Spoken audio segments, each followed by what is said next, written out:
Y hoy hemos invitado a un personaje en la capital de la República, el arquitecto Fernando Carrión. Él hasta hace poco fue asesor del alcalde en la capital ecuatoriana, maneja muchos temas del tema municipio, conoce mucho el fútbol, conoce el tema, es sociólogo, así es que va a ser muy importante conversar con él por esto que nos está viniendo en el tema fútbol, estos impases, estos problemas, estas dificultades, agregado al tema de la pandemia. Y ahora la incertidumbre que por la hora que grabamos este programa, podría ser que esta noche ya esté claro, todavía no tenemos de la fecha del arranque del campeonato ecuatoriano de fútbol. ¿Cómo va, arquitecto? Los saludamos aquí en el canal del fútbol. Buenas noches. Buenas noches, muchísimas gracias por la invitación y sobre todo para conversar algo que nos gusta, que nos apasiona, como es el fútbol.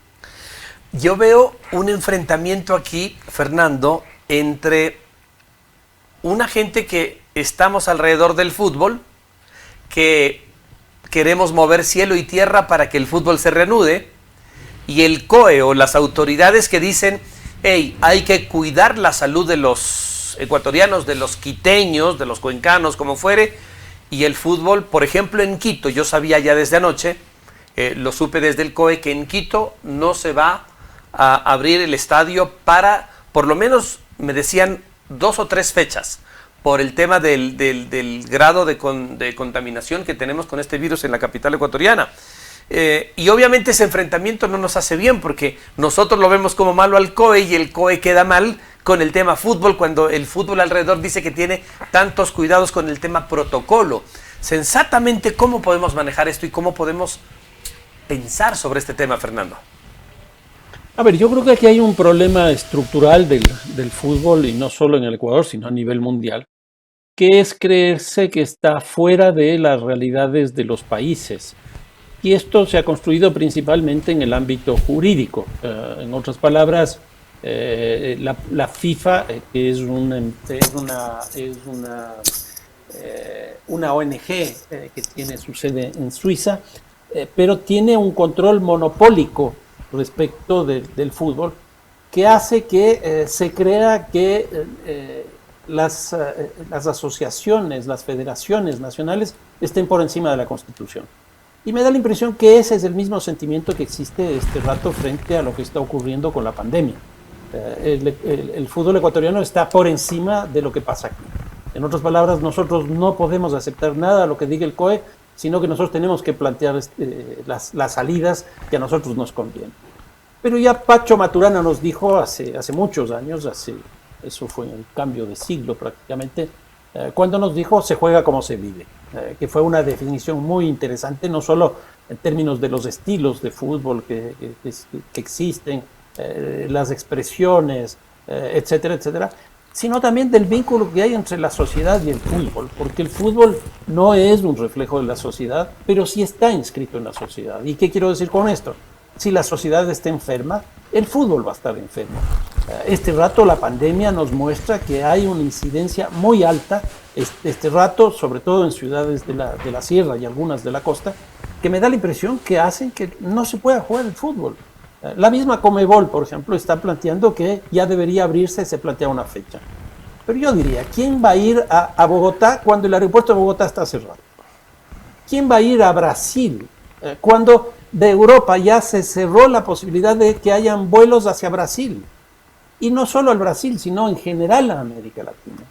Yo creo que aquí lo que nosotros tenemos que hacer de alguna manera es subordinarnos a lo que nos digan los científicos, los académicos, los epidemiólogos, etcétera, porque aquí tiene que primar la salud.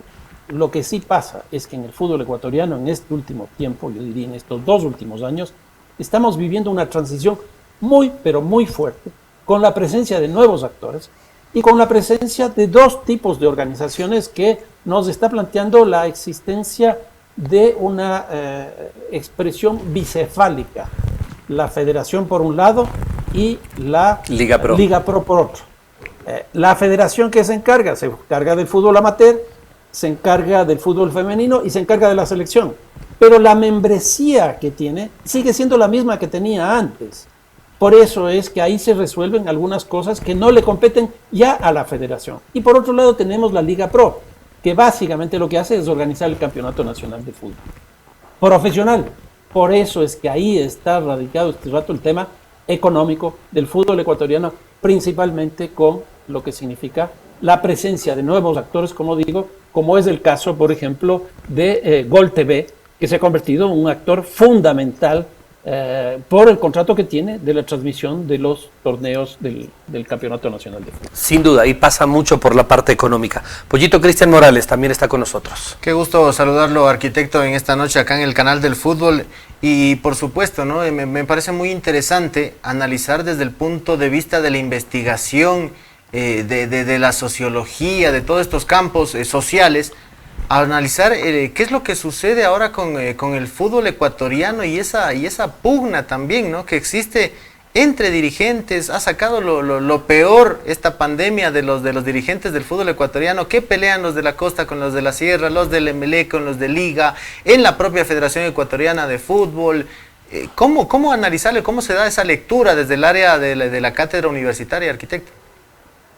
No, yo al menos lo veo con muchísima preocupación, porque el fútbol ecuatoriano está viviendo una crisis realmente fuerte y sobre todo en un momento de transición.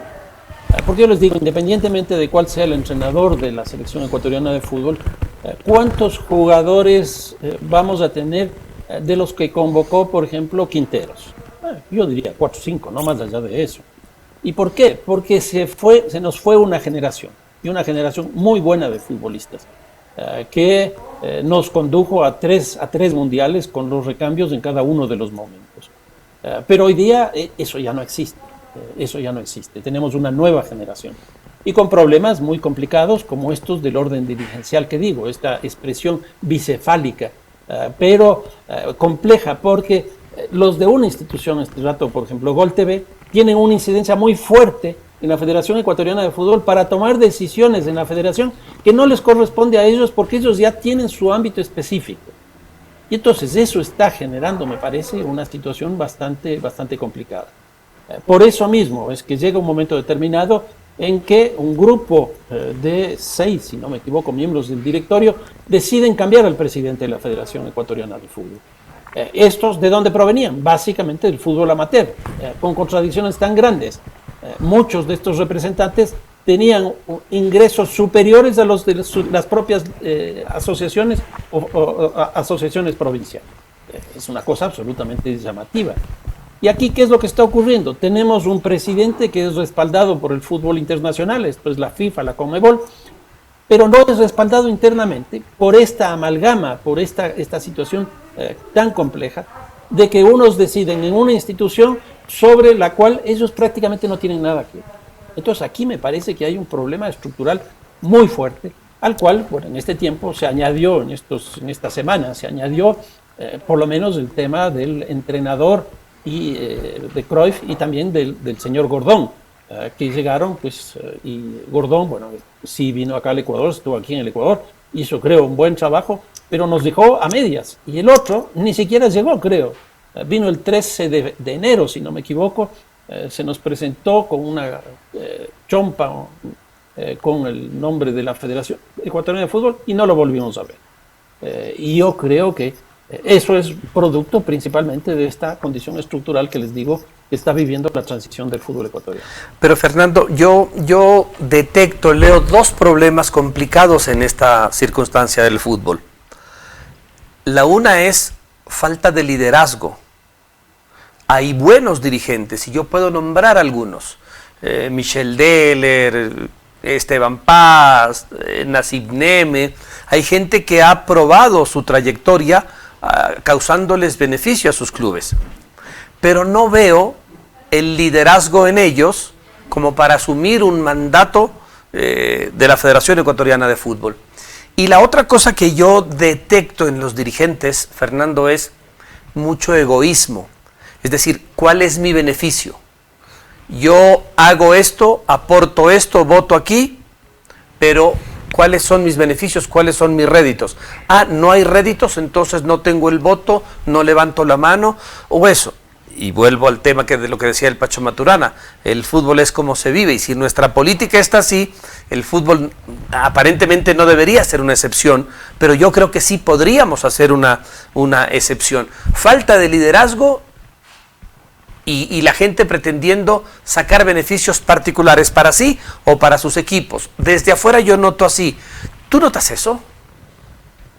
Yo veo, bueno, efectivamente hay un problema de liderazgo, pero los liderazgos se construyen en los marcos institucionales en los cuales pueden desenvolverse.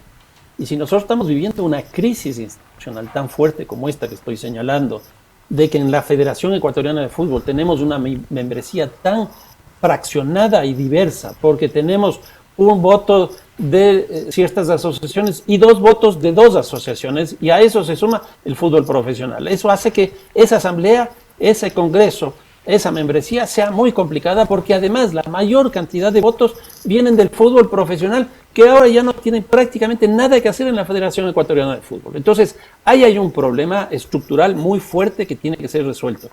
Y la segunda cosa, en la Liga Pro, ahí apareció un nuevo actor, y es el caso explícito de Gol TV. Y lo digo así con esos nombres, porque Gol TV, ¿qué es lo que ha hecho?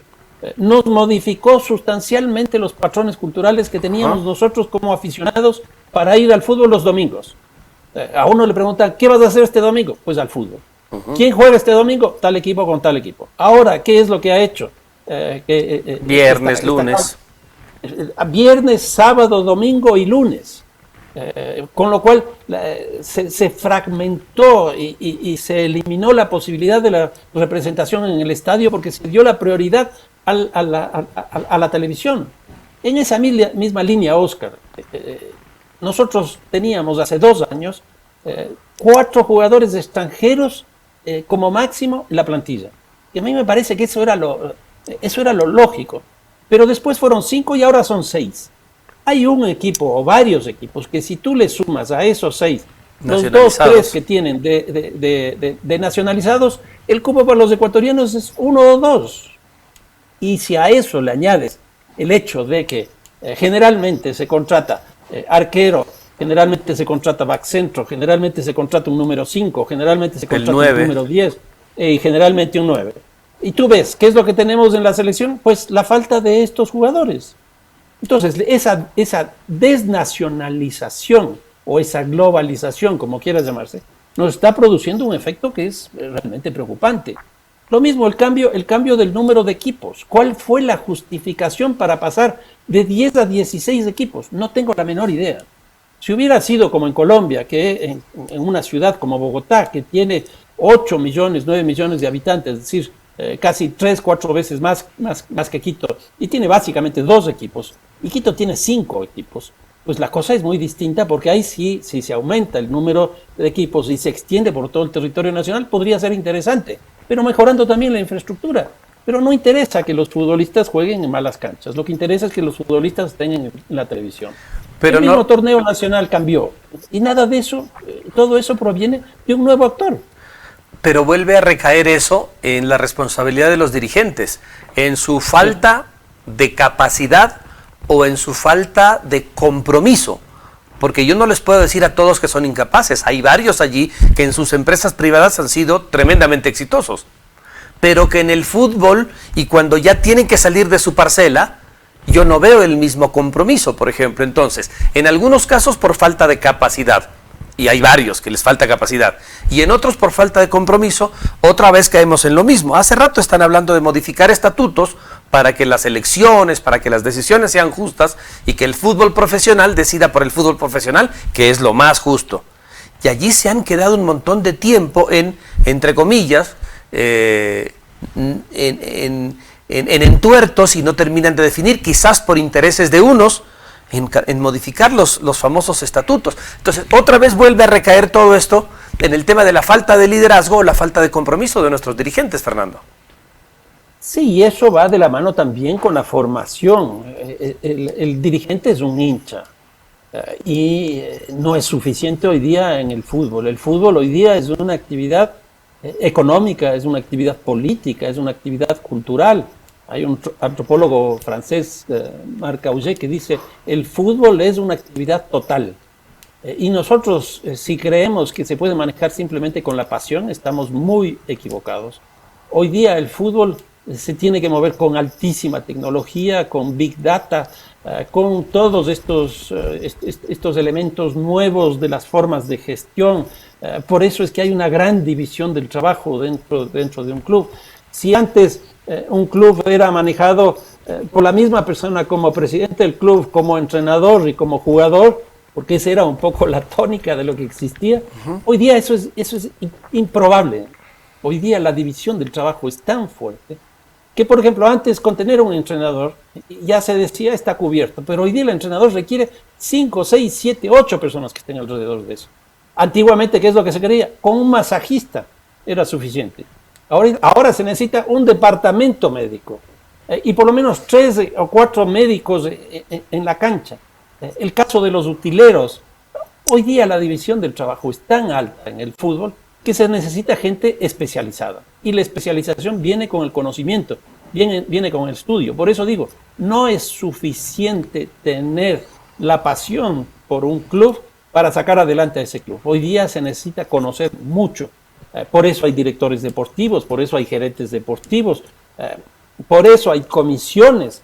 Y en cada una de las comisiones hay gente especializada. La de marketing tiene que estar especialista, gente en marketing, en comunicación, etcétera. Hoy día con el tema de las redes sociales, por ejemplo, es absolutamente imprescindible. En el ámbito del entrenamiento mismo, yo tuve la oportunidad de estar en San Pablo y visitarle al Patón Bausa, cuando estaba de entrenador en San Pablo, y él me enseñaba, por ejemplo, todo el área que tenía este club en el manejo de la tecnología con videos. Y me decía, mira, Fernando, en este programa que nosotros tenemos, que somos el único club en América Latina en ese momento, que deben ser ya como, no sé, 12, 14 años, es el único club que tiene esto. Y le dije, ¿cuál es la bondad? No, aquí están todos los futbolistas del mundo. Le dije, eso es imposible. Me dijo, sí, a ver, dime un futbolista. Y le puse 2 nombres de la liga, pensando que el Ecuador es el país más chiquito del mundo y que la liga, bueno, es el mejor equipo del mundo, eso sí. pero que pensaba que ninguno de los jugadores de la liga iba a estar ahí. Pues ahí estaban. ¿Y qué es lo que tenían? Toda la información del número de pases, el tiempo que ha jugado, etcétera, etcétera, etcétera. Que ahí lo que me mostró es que la lógica del ojeador, de esta persona que sale a buscar futbolistas, ya no tiene ningún sentido.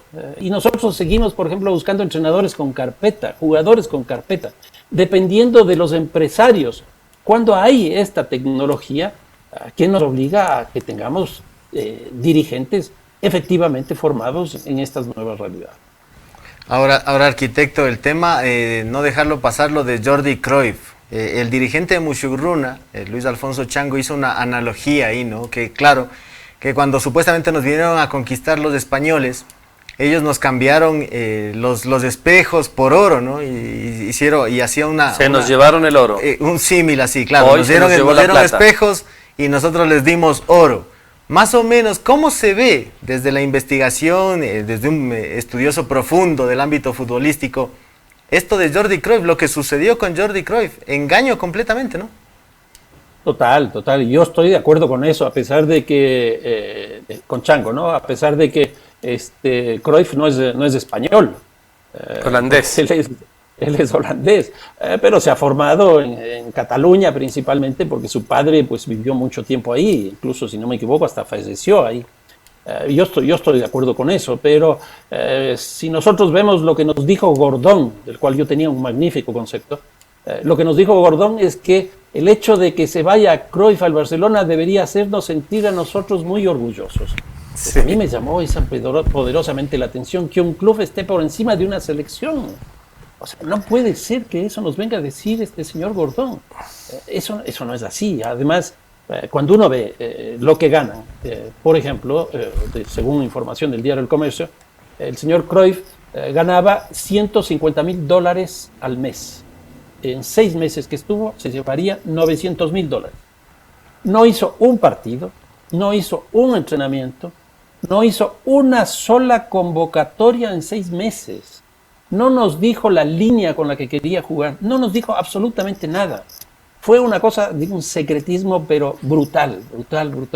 Y se nos llevó $900,000. que yo creo que para un club ecuatoriano esa cantidad sería la solución, o para el fútbol ecuatoriano eso sería la solución.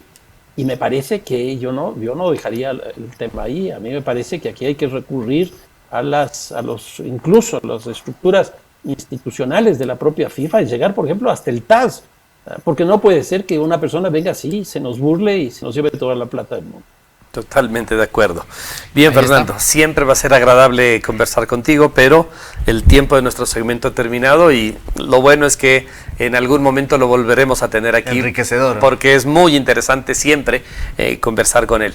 Un abrazo para ti y ojalá Dice, tengamos lástima fútbol. que sea de liga, dice. Ojalá tengamos fútbol pronto por aquí, ¿ah? Sí, ojalá, y sobre todo, más que eso, que podamos abrazarnos pronto, porque nosotros somos de abrazos, de besos, de manos, y eso nos está haciendo falta. Así que un fuerte abrazo a ustedes, en este caso, sin ninguna distancia. Correcto. Abrazo, Muchas gracias arquitecto. al arquitecto Fernando Carrión, sociólogo, investigador de la Flaxo. Nuestro invitado siempre va a ser muy interesante contar con él. Hacemos una pausa y venimos con nuestro segmento internacional aquí en Taquito por el Canal del Fútbol.